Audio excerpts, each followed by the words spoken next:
Hey class, week 5.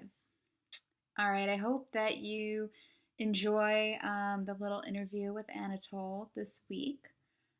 He's very modest, but I mean, he's a Stanford trained engineer and he ran some of the biggest construction projects that Metropolitan's had in the last probably 50 years. When Diamond Valley Lake came online, Anatole was really instrumental with the feeder that helped connect Diamond Valley Lake to the rest of the system and transport water all over Southern California. So he has a lot of engineering experience, but he also has an MBA and runs our sort of business side of things. So he does oversee conservation and water resources, as well as like our AMI project. So he's got a lot of breadth of knowledge and just experience all over the water industry. So I hope you learned something. I always learn something when I speak with him. So, but I want to take it back to week 3. I am still reading through your homework, I confess. I'm trying to actually really read it all and provide comments if I can. So it's taking a little longer than I had hoped, but I think I should be all caught up on all assignments this week. So, something I want to clarify about the Delta and Cal Water Fix. So, Cal Water Fix was approved last year, right? All of the water interests, I won't call them agencies, some of them were agricultural groups, all of the different districts that had a stake in WaterFix voted on it last year. And I believe all except one voted for it, in favor of it, including the Metropolitan Water District of Southern California. So we were the biggest stake in the project in terms of dollars and people. So the way it's going to be funded is that those who are actually getting the water would be the one to foot the bill, which I think is the most fair way to do it, instead of just using tax dollars, state tax dollars, because it isn't going to benefit everybody in the state. Those, north of the Delta certainly aren't going to get any water from it, and even those between the Delta and Southern California may not get a ton of benefit unless they're a farmer in the Central Valley. So I do think it is sort of the most equitable way to fund it. But even though it's been approved, there's still a lot of work to do on the Delta, or I'm sorry, on Cal Water Fix. They have not, I don't think, acquired all the land that they need to build it yet. It's, questions of whether they're going to purchase it. I think people had talked about invoking eminent domain and acquiring land that way. I think there's still some design work to be done. Originally, I think they wanted to do one giant tunnel, then they went to twin tunnels. Now they may be back to one giant tunnel. I've heard that rumor. There's still some details to figure out. And then, of course, they actually have to build it. So a project of that magnitude takes several years to build. So it's not done yet. And a lot can happen between, now and the time that it is proposed to come online. But it was approved. So I think they are taking steps to move forward. I wanted to clarify, some people had written that, the Cal Water Fix might, provide us with a lot more water and therefore it's worth it. And I don't think that's exactly the case.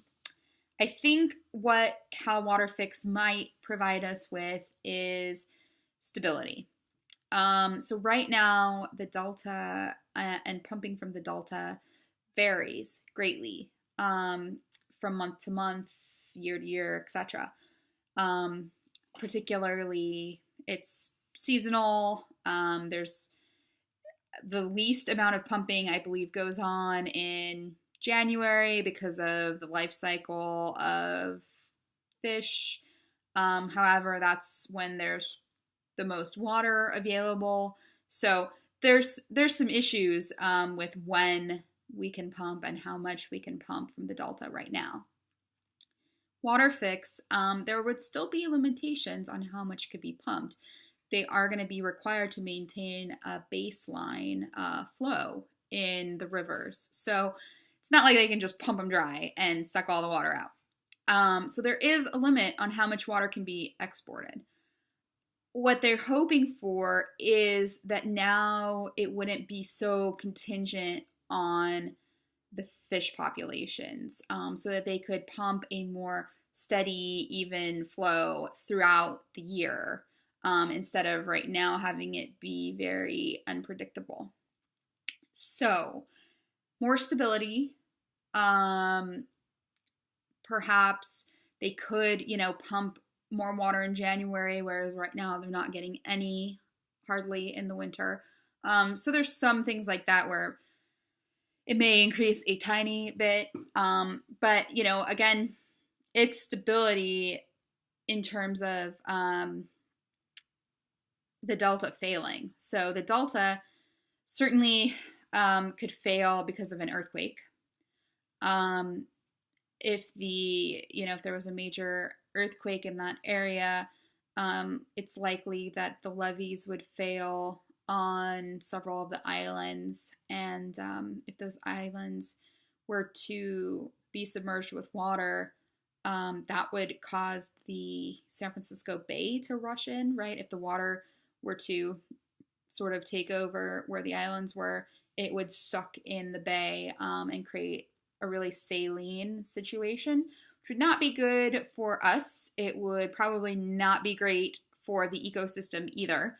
But we would essentially have to shut off all pumps and just sort of see what we could do to sort of maybe create a temporary dam and continue to get some fresh water flow through there, or whatever it is that we can do, or maybe just even wait it out.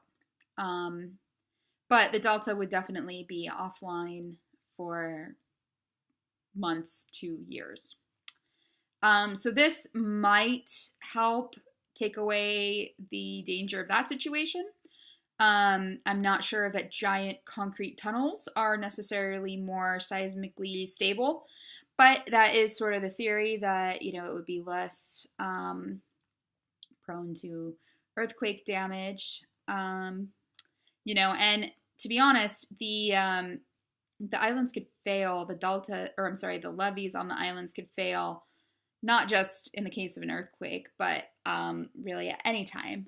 They're not super stable. I've been on a few of those islands, and it's a really surreal experience where you're standing on the ground and you end up having to look up just to see the water level. You're below sea level. It's a marshland, really, and those islands were created artificially, mostly by Chinese laborers. And then the levees were put up to hold back the water. So they're not very stable. So maybe the tunnels in bypassing the Delta would take away some of that uncertainty in our water supply. However, I don't think that they would provide substantially more water than what we're getting now. So just food for thought. I wanted to make sure that was clear. Hopefully you've gotten a chance to look a little bit through the washer rebates. You've gotten to view some of the videos, gotten a little bit of a feel of what indoor water conservation is about. Ralph, I love that video with Ralph. I worked with him starting when I was like 22, and he was just the greatest. He had a lot of years on already and was able to teach me a lot. So he's retired now, but I'm glad that Ralph is still getting to pass on his knowledge through video. next week, we're going to do our own water audits. A little bit different than what Ralph did. Ralph was mostly just doing leak detection. But we're actually going to go through every fixture, figure out if we can determine their flow rate, either because it's labeled or by actually measuring it. And then, think about the water use habits and how many times a day is that faucet turned on and for how long, and how many showers are being taken and for how long, and how many times is the toilet flushed, etc.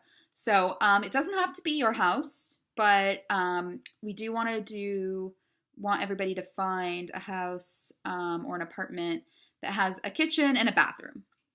It's really key. If it has more than one more than one bathroom, or multiple bedrooms, that's fine. If it has outdoor irrigation, that's great. If it doesn't, that's fine too.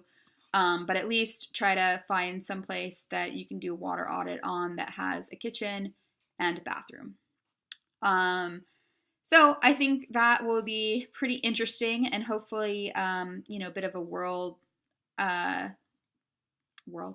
world experience, what it's like to work in conservation. So, all right, I'm gonna power through grading, and hopefully, if you have any questions, let me know.